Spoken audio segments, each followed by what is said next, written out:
Hey guys, Nate here, Nate's Classic Cars. I've got two of the most desirable 1967 Shelbys in existence today. These are two of my personal cars. On my left is an early car. This is number 51. This is a Raven Black, 4-speed. I bought this one out of Peru. This sold new to a famous race car driver down in Peru, nicknamed Batman, who actually then went to Gotham Ford and bought their promotional car, being number 51 here, a Raven Black 4-speed.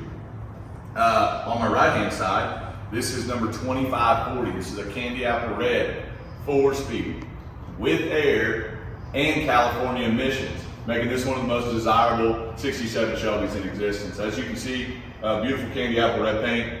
This sold new at Holiday Ford in California. Why it got the California emissions, and was kept in dry climates all its life, from California to Colorado, and then to here at Nate's Classic Cars, where you see it today. The real reason we're here today is I want to talk a little bit about early versus late cars. I know a lot of people ask the questions when they're buying 67 Shelbys from me. What makes an early car? What makes a late car? What are the biggest differences? So that's what we're going to go through a little bit today. We'll start with the exteriors, get a little bit on the interiors, and then we'll pop the hood and let you guys see under the hood on these things. First thing we're going to talk about is the exterior. The first thing that I think everybody notices is inboards versus outboards. So here you got an early car. This does have the inboards. This is a really early car, so it does have the one-piece grille. And then over here you got the outboards. So they're on the outside of the grille, and then you actually have a two-piece grille with this one. I think the most iconic part of the exterior, early versus late, the really early cars have the light in the upper scoop. So we're gonna go show you the light in the upper scoop. Probably makes the early cars the coolest factor on the early cars, in my opinion. So we'll scroll down the side here, and you can see the early cars have the light in the upper scoop, like number 51 here. Number 51 is all original sheet metal, all original fiberglass, and it does have its original scoops with the functional brake ducts. Later cars, non-functional brake ducts. Another thing on the exterior is on the rear, they have a flat tail panel, which we're not going to show you right now, and they actually have a flat gas tap, which number 51 has both of.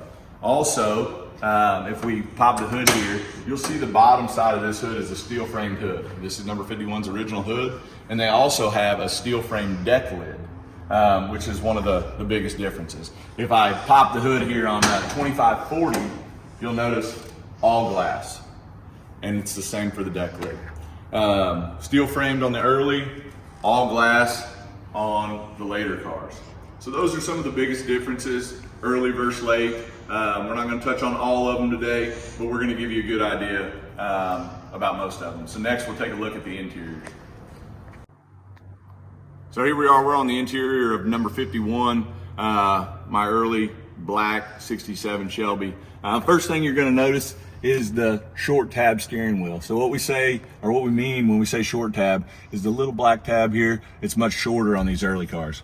Next thing you're gonna notice, this has its original seats and original seat covers, is the smooth instead of the comfort weave. So we'll show you the comfort weave in just a little bit. But those are, a couple of the differences. The next difference is the roll bar. So on these, you got a 6-point roll bar. On the later cars, you get a 4-point roll bar.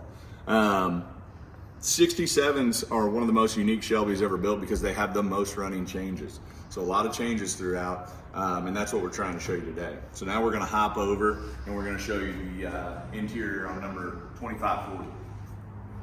We're on the interior of 2540.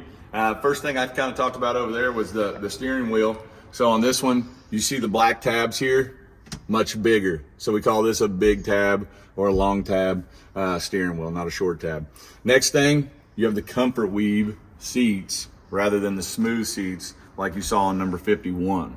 And then the roll bar. These got a 4-point roll bar. The early cars got the 6-point roll bar. Those are a few of the differences on the interiors of early versus late cars. So we've talked about a few of the differences on an early car versus a late car. in 1967. As I said before, 67s have the most running changes. One of the big things on the serial number tags, the Shelby tags I call them, or the Z in front of the serial number. So here you do not have a Z on the early car. Over here we've got a later car, 2540. It does have a Z on the Shelby tag. The other cool thing about showing these two cars is you see a big block, a GT500, how full this engine bay is, especially with the AC and the smog setup that this one has. And then you pan over here to the GT350 and how much room you have.